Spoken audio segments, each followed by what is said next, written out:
Hello everyone, কেমন আছো সবাই? আশা করছি সবাই খুব খুব খুব ভালো আছো। আমি বৈশালী, আর সবাইকে জানাই a warm welcome to my channel. আজ ব্লগটা হচ্ছে একটা ইনভিটেশনের ব্লগ। সো ব্লগটা শুরু হচ্ছে সন্ধ্যে থেকে। আজ ছিল আমাদের একটা বার্থডে পার্টি প্লাস মামা ভাতের ইনভিটেশন। কাছাকাছিই ছিল, মানে আমাদের পাড়াতেই। সো কনফিউজ ছিলাম যে শাড়ি পরবো নাকি চুড়িদার, তো অ্যাট লাস্ট ভাবলাম একটা চুড়িদারই পরে যায়। তো এই হচ্ছে আমার আজকের আউটফিট। আর মিঠির জন্য দুটো জামা চুজ করে রেখেছিলাম, একটা রোজ রেড ফ্রক আর একটা বেবি পিঙ্ক ফ্রক। আমার দুটোই পছন্দ। ওকে জিজ্ঞেস করে নেবো ওর যেটা পছন্দ হবে, আমি সেটা ওকে পরিয়ে দেবো। মিঠি এখন ওর ঠাম্মির কাছে আছে। তো এই ফাঁকে আমি তাড়াতাড়ি রেডি হইনি। ফাইনাল লুকটা আমি ট্রানজিশনে দেখাবো। তো হয়ে গেলাম আমি রেডি। পুরো 40 মিনিটস সময় লেগেছে। বন্ধুরা প্লিজ আমায় জানিও যে আমায় কেমন লাগছে আজকে। এবার মিঠিকেও আমি রেডি করে নেব। মিঠি চুজ করেছে রেড ড্রেসটা। তো ট্যান্টানা, মিঠি ইজ অলসো রেডি।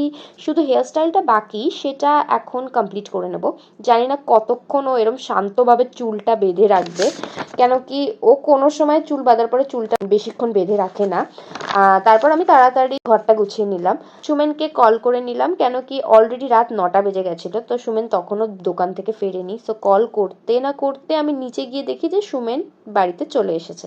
তারপরও তাড়াতাড়ি রেডি হয়ে নিল। তার মধ্যেই দেখছি যে মিঠি কান্নাকাটি শুরু করে দিয়েছে। কেন কি আমরা যার বার্থডেতে যাচ্ছিলাম তার জন্য আমরা যে গিফটটা কিনেছিলাম, তো ওর এইটাই কমপ্লেন ছিল যে ওর জন্য কেন গিফট কেনা হয়নি। তো ওকে আমি বুঝিয়ে দিচ্ছিলাম যে যখন তোমার বার্থডে হবে তো তখন তোমাকে আমরা গিফট কিনে দেবো। সো মিঠিকে অনেকটা বোঝানোর পর অ্যাট লাস্ট ও বুঝলো আর ওর কান্না থামলো। আর ওই দিন ছিল T20 ফিনালে, আর ইন্ডিয়া ছিল ফাইনালসে। তাই জন্য সুমেনের নজর ফোন থেকে আর সরানো যাচ্ছিল না। অলরেডি আমাদের বেরোতে বেরোতে 9:30 বেজে গেছিলো। সো ওরা বাড়িতেই অনুষ্ঠানের আয়োজনটা করেছিল। তো 2 মিনিটে আমরা পায়ে হেঁটে ওদের বাড়ি পৌঁছে গেছিলাম। বাইরে বেলুনের গেট দেখে মিঠি তো লাফাতে লাফাতে যাচ্ছিল। বরাবরই ও বার্থডে পার্টিটা খুব পছন্দ করে, আর নিজের বার্থডের জন্য খুব এক্সাইটেড থাকে। তারপর মিঠি আমাদের পুতুল মাম্মামকে গিফট দিয়ে দিল। অলরেডি আমরা অনেক লেট হয়ে গেছিলাম, কেক কাটিংও দেখতে পারিনি। আর দেখো এই কিউটি পাইটাকে, মিঠি বুনুকে খুব পছন্দ করেছে।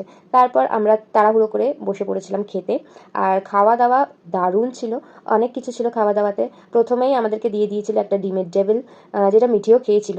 সেটার ভিডিও করা হয়নি। তারপরে দিয়েছিল ভাত, ডাল, বেগুনি, আর তারপর ছিল চিকেন। অনেক কিছু ছিল যেগুলো ভিডিও করা হয়নি, বিকজ আমাকে মিঠিকে খাওয়াতে হচ্ছিল। তারপর বেলুন নিয়ে মিঠি চলে আসলো বাড়ি। ভিডিওটা কেমন লাগলো কমেন্ট সেকশনে জানিও, আর ভিডিওটা লাইক করে দিও, আর চ্যানেলটা সাবস্ক্রাইব করে দিও। বাই বাই, আবার দেখা হবে একটা নতুন ব্লগে।